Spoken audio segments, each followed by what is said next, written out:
श्री कृष्ण गोविंद हरे मुरारी, हे नाथ नारायण वासुदेवा। श्री कृष्ण गोविंद हरे मुरारी, हे नाथ नारायण वासुदेवा।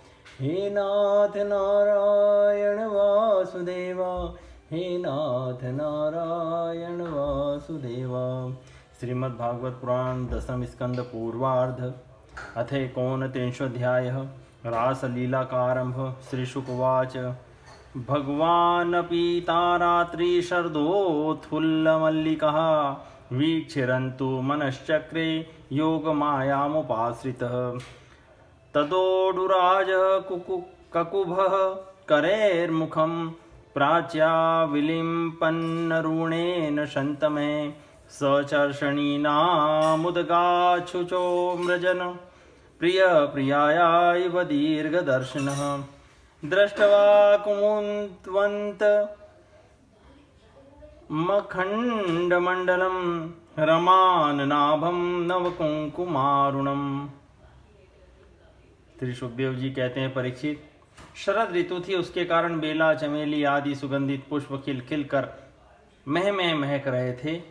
भगवान ने चीरहरण के समय गोपियों को जिन रात्रियों का संकेत किया था, वे सब की सब पूंजीभूत होकर एक ही रात्रि के रूप में उल्लसित हो रही थी। भगवान ने उन्हें देखकर दिव्य बनाया। गोपियां तो चाहती थी, अब भगवान ने भी अपनी अचिंत्य महाशक्ति योग माया के सहारे उन्हें निमित्त बनाकर रसमयी रास क्रीड़ा करने का संकल्प किया। अमना होने पर भी उन्होंने अपने प्रेमियों की इच्छा पूर्ण करने के लिए मन स्वीकार किया।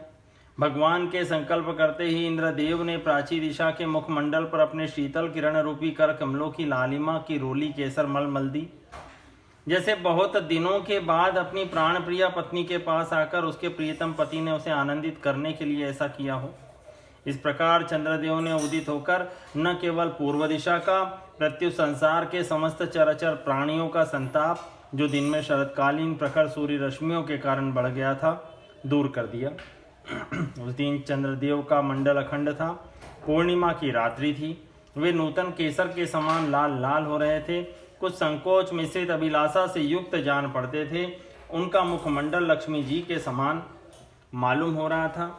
उनकी कोमल किरणों से सारा वन अनुराग के रंग में रंग गया था। वन के कोने कोने में उन्होंने अपनी चांदनी के द्वारा अमृत का समुद्र उंडेल दिया था। भगवान श्री कृष्ण ने अपने दिव्य उज्ज्वल रस के उद्दीपन की पूरी सामग्री उन्हें और उस वन को देखकर अपनी बांसुरी पर व्रत सुंदरियों के मन को हरण करने वाली काम बीज क्लीम की अस्पष्ट एवं मधुर तान छेड़ी।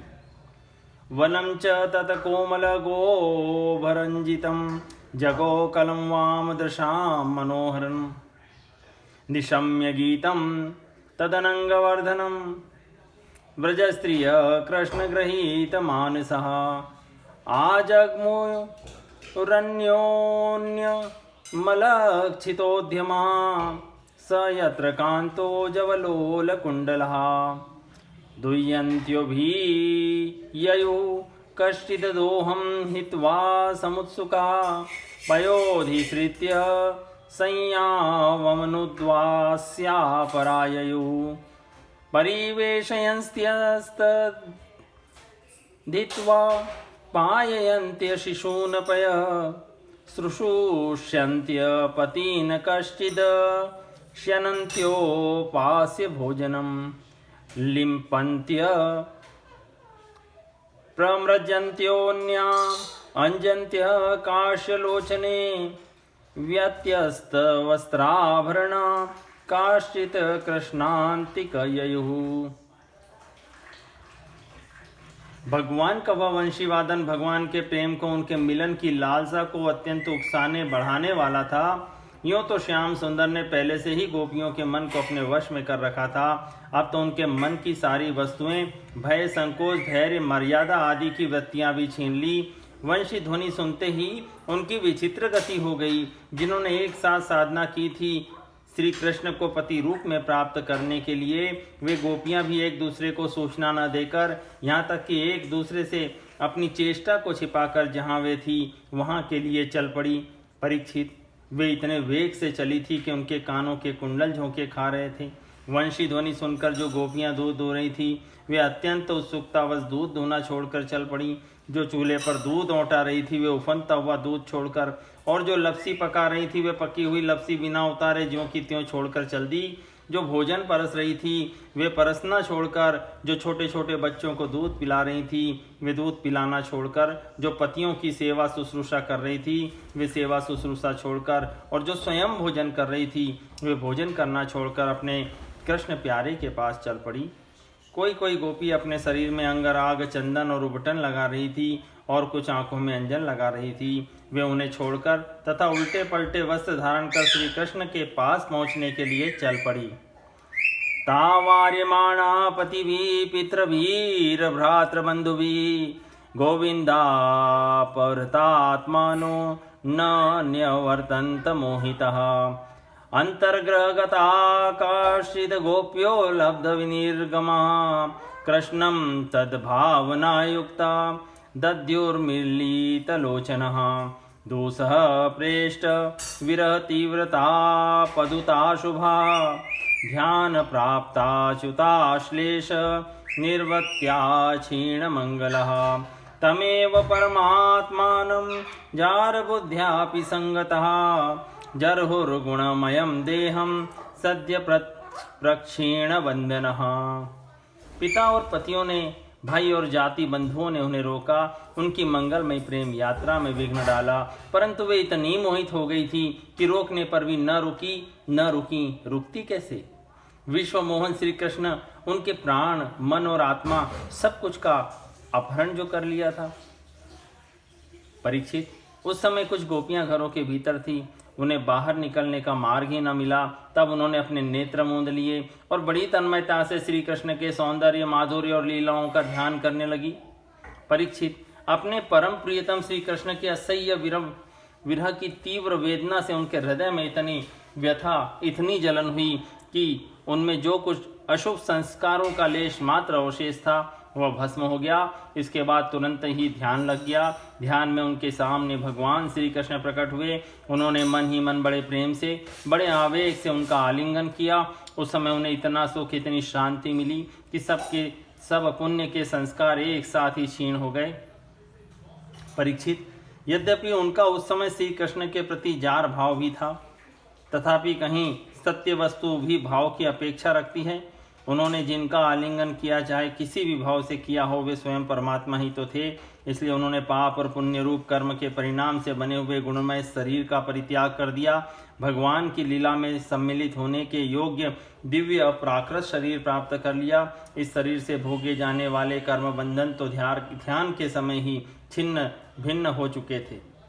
राजोवाच कृष्णं विदु परम कांतम न तु ब्रह्मतया मुने गुण प्रवाहो परमस्तासाम गुणधियाम कथम।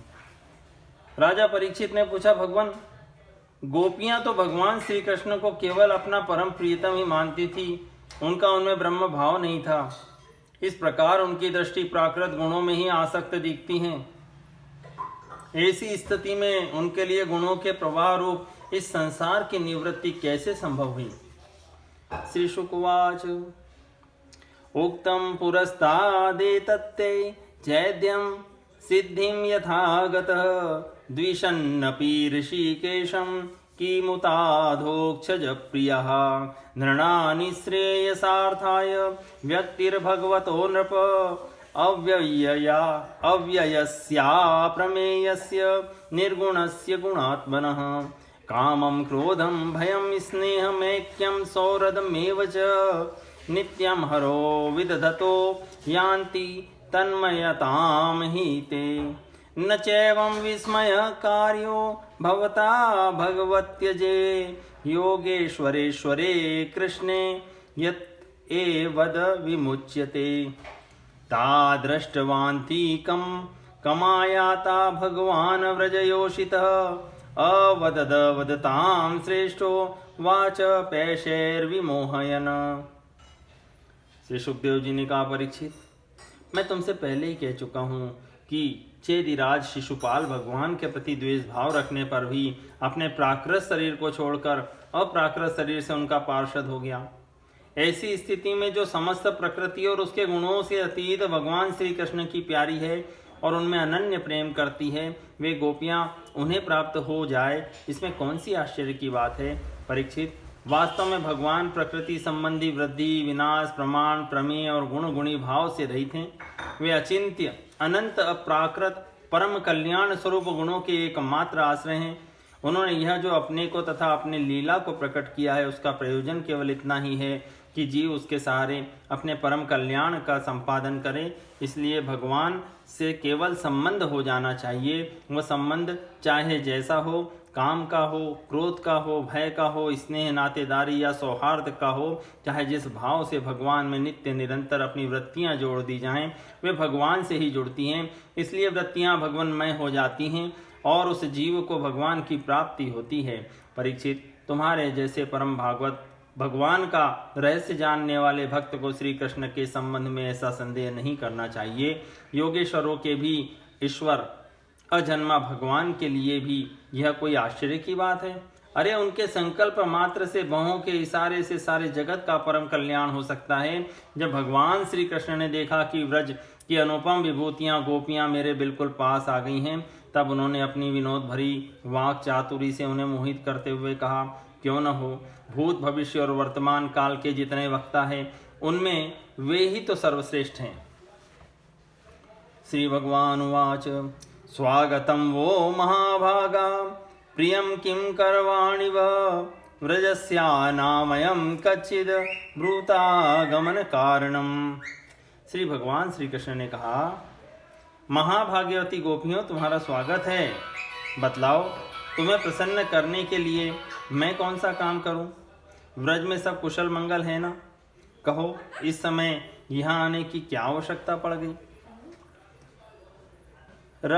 रजन्येषा घोर रूपा घोर सत्व निषेविता, प्रतीयात व्रजम नेह स्थेयं स्त्रीभिः सुमध्यमः, मातरः पितरः पुत्रा भ्रातरः पतयश्च वः, विचिन्वन्ति ह्य पश्यन्तो मा कडवं बन्धु साध्वसं, दृष्टं वनं कुसुमितं राकेशकररञ्जितं, यमुना नीललीलज्जत रूपल्लवशोभितं, यद् यातमाचिरं गोष्ठं शुश्रूषध्वं पतीन सती, क्रदन्ति वत्सा बालाश्च तान् पाययत दुह्यत, अथवा मदभिस्नेहाद् भवत्यो यन्त्रिणाताशया, आगताह्युपपन्नं वः प्रियन्ते मयि जन्तवः, भर्तुः शुश्रूषणं स्त्रीणां परो धर्मो ह्यमायया, तद्वधूनां च कल्याणः प्रजानां चानुपोषणम्, दुःशीलो दुर्भगो वृद्धो जडोरोग्य धनोऽपि वा, पतिस्त्रीर्भिर्न हातव्यो लोकेषुभिरपातकी, अस्वर्ग्यमयशस्वं यशस्यं च फल्गुकृच्छ भयावहं, जुगुप्सितं च सर्वत्र औपपत्यं कुलस्त्रियः। सुंदरी गोपियों, रात का समय है, यह स्वयं ही बड़ा भयावना होता है और इसमें बड़े बड़े भयावने जीव जंतु इधर उधर घूमते रहते हैं। अतः तुम सब तुरंत व्रज में लौट जाओ। रात के समय घोर जंगल में स्त्रियों को नहीं रुकना चाहिए। तुम्हें न देखकर तुम्हारे माँ बाप, पति, पुत्र और भाई बंधु ढूंढ रहे होंगे, उन्हें भय में न डालो। तुम लोगों ने रंग बिरंगे पुष्पों से लदे हुए इस वन की शोभा को देखा। पूर्ण चंद्रमा की कोमल रश्मियों से यह रंगा हुआ है, मानो उन्होंने अपने हाथों चित्रकारी की हो, और यमुना जी के जल का स्पर्श करके बहने वाले शीतल समीर की मंद मंद गति से हिलते हुए वृक्षों के पत्ते तो इस वन की शोभा को और भी बढ़ा रहे हैं। परंतु अब तो तुम लोगों ने यह सब कुछ देख लिया, अब देर मत करो, शीघ्र से शीघ्र व्रज में लौट जाओ। तुम लोग कुलीन स्त्री हो और स्वयं भी सती हो, जाओ अपने पतियों की सेवा शुश्रूषा करो। देखो, तुम्हारे घर के नन्हे नन्हे बच्चे और गौओं के बछड़े रो रंभा रहे हैं, उन्हें दूध पिलाओ, गौएं दूहो। अथवा यदि मेरे प्रेम से परवश होकर तुम लोग यहाँ आई हो तो इसमें कोई अनुचित बात नहीं हुई। यह तो तुम्हारे योग्य ही है, क्योंकि जगत के पशु पक्षी तक मुझसे प्रेम करते हैं। मुझे देखकर प्रसन्न होते हैं। कल्याणी गोपियों, स्त्रियों का परम धर्म यही है कि वे पति और उसके भाई बंधुओं की निष्कपट भाव से सेवा करें और संतान का पालन पोषण करें। जिन स्त्रियों को उत्तम लोक प्राप्त करने की अभिलाषा हो, वे पातकी को छोड़कर और किसी भी प्रकार के पति का परित्याग न करें, भले ही वह बुरे स्वभाव वाला, भाग्यहीन, वृद्ध, मूर्ख, रोगी या निर्धन ही क्यों न हो। कुलीन स्त्रियों के लिए जार पुरुष की सेवा सब तरह से निंदनीय ही है। इससे उनका परलोक बिगड़ता है, स्वर्ग नहीं मिलता, इस लोक में अपयश होता है। यह कुकर्म स्वयं तो अत्यंत तुच्छ क्षणिक है ही, इसमें प्रत्यक्ष वर्तमान में भी कष्ट ही कष्ट है। मोक्ष आदि की तो बात ही कौन करे, यह साक्षात परम भय नरक आदि का हेतु है। श्रवणाद दर्शनाद ध्यानान्वयी भावोनुकीर्तनात् न तथा सन्निकर्षेण प्रतीयात ततो ग्रहान। गोपियों, मेरी लीला और गुणों के श्रवण से, रूप के दर्शन से और उन सब के कीर्तन तथा ध्यान से मेरे प्रति जैसे अनन्य प्रेम की प्राप्ति होती है, वैसे प्रेम की प्राप्ति पास रहने से नहीं होती। इसलिए तुम लोग अभी अपने अपने घर लौट जाओ। श्री शुकवाच इति विप्रियमाकर्ण्य गोप्यो गोविंद भाषितं विषण्णा भग्न संकल्पश्चिंता मापुर्द रत्ययाम कृत्वा मुखान्यवशुचः स्वसनेन शुष्यद बिम्बाधा धराणि चरणेन भुवं लिखन्त्यः अस्त्रे रूपात्म भिषि अस्त्रे रूपात्मशिभिः कुचकुंकुमानि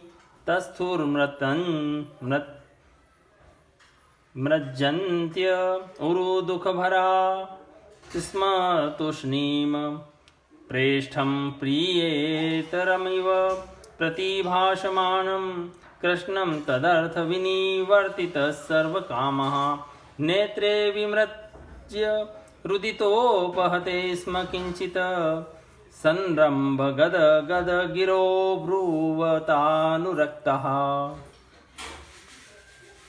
श्री सुखदेव जी कहते हैं, परीक्षित, भगवान श्री कृष्ण का यह प्रिय भाषण सुनकर गोपियां उदास और खिन्न हो गई। उनकी आशा टूट गई। वे चिंता के अथाह एवं अपार समुद्र में डूबने उतराने लगी। उनके बिंबा फल पके हुए कुंदरू के समान लाल लाल अधर शोक के कारण चलने वाली लंबी और गर्म सांस से सूख गए। उन्होंने अपने मुख नीचे की ओर लटका लिए। वे पैर के नखों से धरती कुरेदने लगी। नेत्रों से दुख के आंसू बह बहकर काजल के साथ वक्षस्थल पर पहुंचने और वहां लगी हुई केसर को धोने लगे। उनका हृदय दुख से इतना भर गया कि वे कुछ न बोल सकी, चुपचाप खड़ी रह गईं। गोपियों ने अपने प्यारे श्याम सुंदर के लिए सारी कामनाएं, सारे भोग छोड़ दिए थे। श्री कृष्ण में उनका अनन्य अनुराग, परम प्रेम था। जब उन्होंने अपने प्रियतम श्री कृष्ण की अनिष्ठुरता से भरी बात सुनी, जो बड़ी ही अप्रिय सी मालूम हो रही थी, तब उन्हें बड़ा दुख पहुंचा। आंखें रोते रोते लाल हो गई, आंसुओं के मारे रुंध गई। उन्होंने धीरज धारण करके अपनी आंखों के आंसू पोंछे और फिर प्रणय कोप के कारण में गदगद वाणी से कहने लगी, गोप्यौचुः मैवं विभोर्हति भवान् गदितुं नृशंसं संतज्य सर्वविषयांस्तव पादमूलम् भक्ता भजस्व दुर्वग्रहमात्यजास्मान् देवो यथादिपुरुषो भजते मुमुक्षून् चपत्यपत्यसूरदामनुवृत्तिरंग स्त्रीणां स्वधर्म इति धर्मविदा त्वयोक्तम् अस्त्वेवमेतदुपदेशपदे त्वयिषे प्रेष्ठो भवांस्तनुभृतां किल बन्धुरात्मा कुर्वन्ति हि त्वयि रतिं कुशला स्वात्मन् नित्यप्रिये पतिसुतादिभिर्रातिर्दैकिं तन्न प्रसीद परमेश्वर वा स्म छिन्धा आशां व्रता त्वयि चिरादरविन्दनेत्र चित्तसुखेन भवता प्रदं ग्रहेषु यन्निविशित्युत करावपि ग्रह्यकृत्ये पादोपदं न चलतस्तव पादमूलाद् याम कथं व्रजमथो करवाम किं वा सिञ्चाङ्गनस्त्वद्धरामृतपूरकेण हासावलोककलगीत जरच्छयाग्निं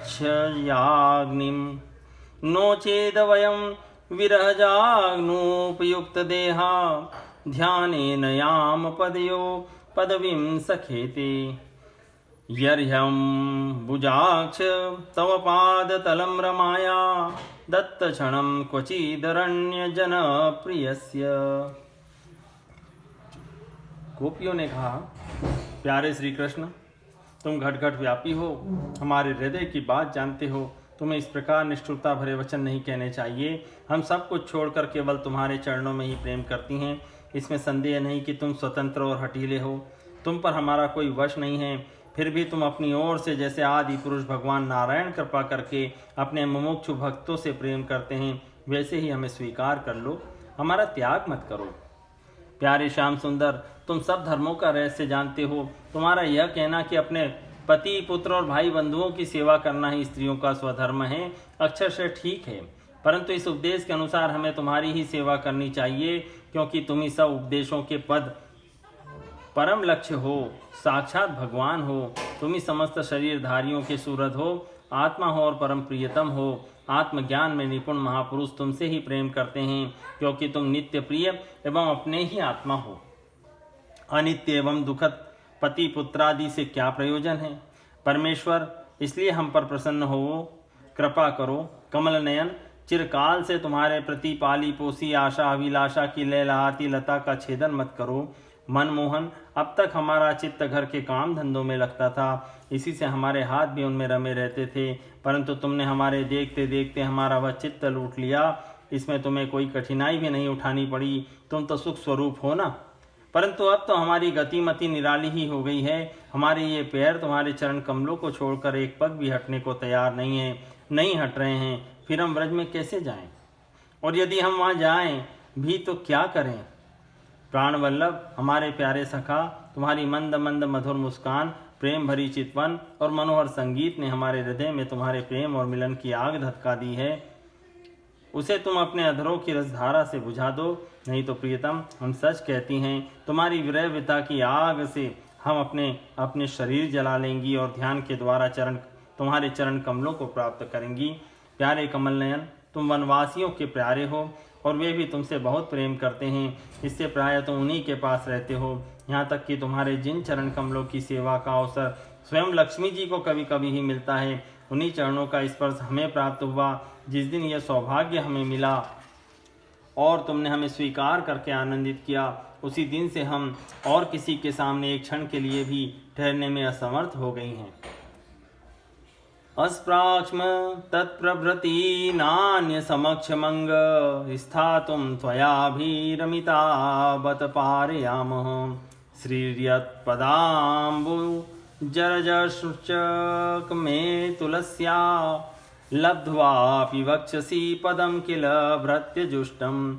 यस्या स्ववीक्षण कृतेऽन्यसुरप्रयास इस्तद्वद वयं च तव पादरज प्रपन्ना।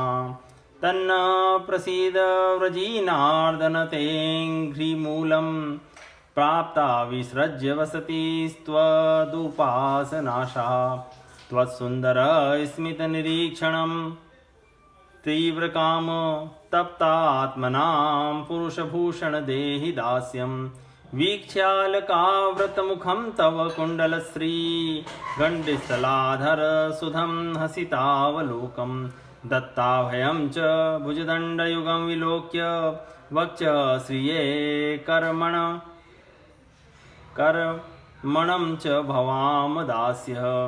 कायस्त्रयंगते कल्पदायतमूर्छित्तेन सम्मोहितार्य चरितान्न चले त्रिलोक्याम।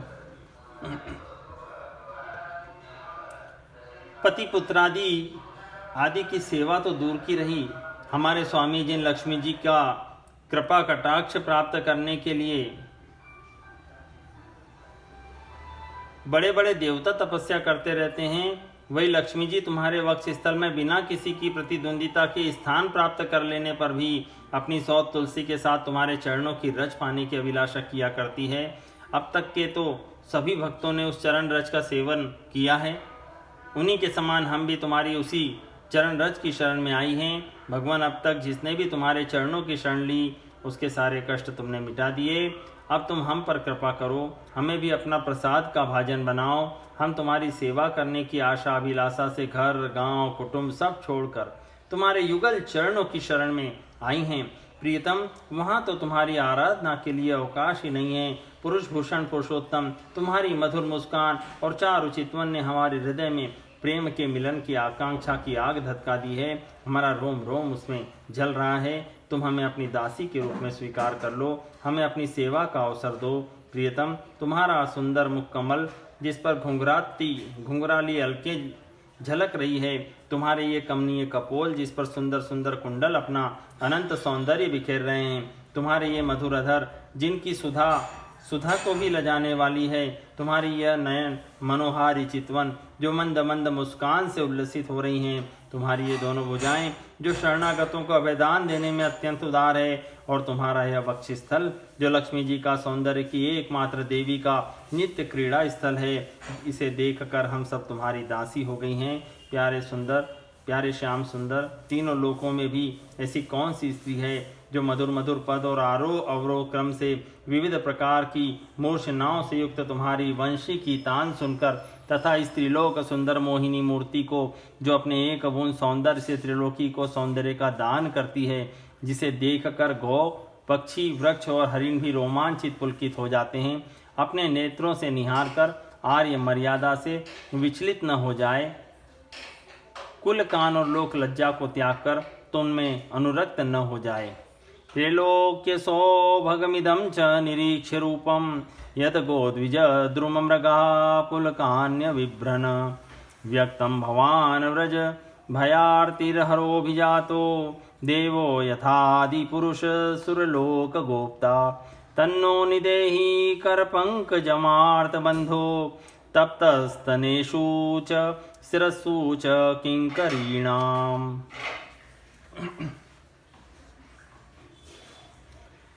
हमसे यह बात छिपी नहीं है कि जैसे भगवान नारायण देवताओं की रक्षा करते हैं, वैसे ही तुम ब्रजमंडल का भय और दुख मिटाने के लिए ही प्रकट हुए हो। और यह भी स्पष्ट ही है कि दीन दुखियों पर तुम्हारा बड़ा प्रेम, बड़ी कृपा है। प्रियतम, हम भी बड़ी दुखिनी हैं। तुम्हारे मिलन की आकांक्षा की आग से हमारा वक्षस्थल जल रहा है। तुम अपनी इन दासियों के वक्षस्थल और सिर पर अपने कोमल कर कमल रखकर इन्हें अपना लो, हमें जीवन दान दो। श्री शुकवाच इति विक्लवितं तासां श्रुत्वा योगेश्वरेश्वरः प्रहस्य सदयं गोपीरात्मा रामोऽप्यरीरमत ताभिः समेताभिरुदारचेष्टितः प्रिये क्षणोत्फुल्लमुखीभिरच्युतः उदारहासद्विजकुन्ददीधिति व्यरोचतेणाङ्कइडो इवोडुभिव्रतः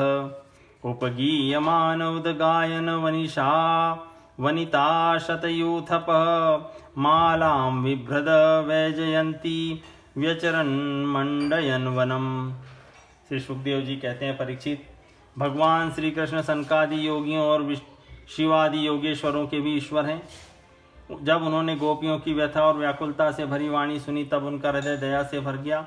यद्यपि वे आत्माराम हैं, अपने आप में ही रमण करते रहते हैं, परंतु उन्हें अपने अतिरिक्त और किसी भी बाह्य वस्तु की अपेक्षा नहीं है। फिर भी उन्होंने हंसकर उनके साथ क्रीड़ा आरंभ की। भगवान श्री कृष्ण ने अपनी भावभंगी और चेष्टाएं गोपियों के अनुकूल कर दी। फिर भी वे अपने स्वरूप में ज्यों के त्यों एक रस स्थित थे, अच्युत थे। जब वे खुलकर हंसते, तब उनके उज्ज्वल उज्ज्वल दांत कुंदकली के समान जान पड़ते थे। उनकी प्रेम भरी चितवन से, उनके दर्शन के आनंद से गोपियों का मुख कमल प्रफुल्लित हो गया। वे उन्हें चारों ओर से घेर कर खड़ी हो गई। उस समय श्री कृष्ण की ऐसी शोभा हुई मानो अपनी पत्नी तारिकाओं से घिरे हुए चंद्रमा ही हो। गोपियों के शत युथों के स्वामी भगवान श्री कृष्ण वैजयंती माला पहने वृंदावन को शोभायमान करते हुए विचरण करने लगे। कभी गोपियां अपने प्रियतम श्री कृष्ण के गुण और लीलाओं का गान करती, तो कभी श्री कृष्ण गोपियों के प्रेम और सौंदर्य के गीत गाने लगते। नद्या पुलिनमाविश्य गोपीर्भिर्हिमावालुकं रेमे तत्तरलानंद कुमुदामोद वायुना बाहु प्रसार परिरंभ कराल कोरु निविस्तनाल भन नर्मन खाग्रपाते श्वेल्यावलोक हसितैर्व्रज सुंदरीणा मुत्तम भयन रतिपथिं रम्यांचकार एवं भागवत कृष्णाल्ल लब्धमाना महात्मन आत्मानममे निरे स्त्रीणां मानिन्योऽभ्यधिकं भुवि तासां तत्सौभगं मदं वीक्ष्यमानं च केशव प्रशमाय प्रसादाय तत्रैवान्तरधीयत। इसके बाद भगवान श्री कृष्ण ने गोपियों के साथ यमुना जी के पावन पुलिन पर, जो कपूर के समान चमकीली बालू से जगमगा रहा था, पदार्पण किया।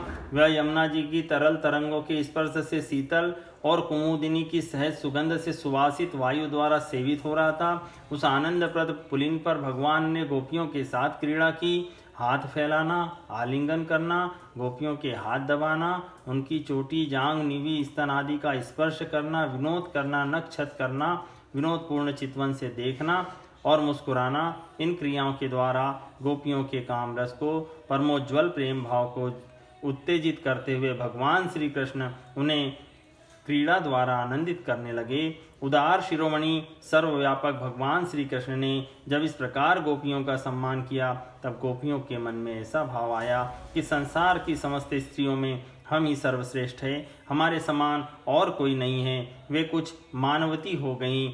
जब भगवान ने देखा कि इन्हें तो अपने सुहाग का कुछ गर्व हो आया है और अब मान भी करने लगी है, तब वे उनका गर्व शांत करने के लिए तथा उनका मान दूर कर प्रसन्न करने के लिए वहीं उनके बीच में ही अंतर्ध्यान हो गए। इति श्रीमद्भागवते महापुराणे पारमहंस्यां संहितायां दशम स्कंदे पूर्वार्धे भगवतो रासक्रीडावर्णनं नामेकोनत्रिंशोऽध्याय सम्पूर्णम्।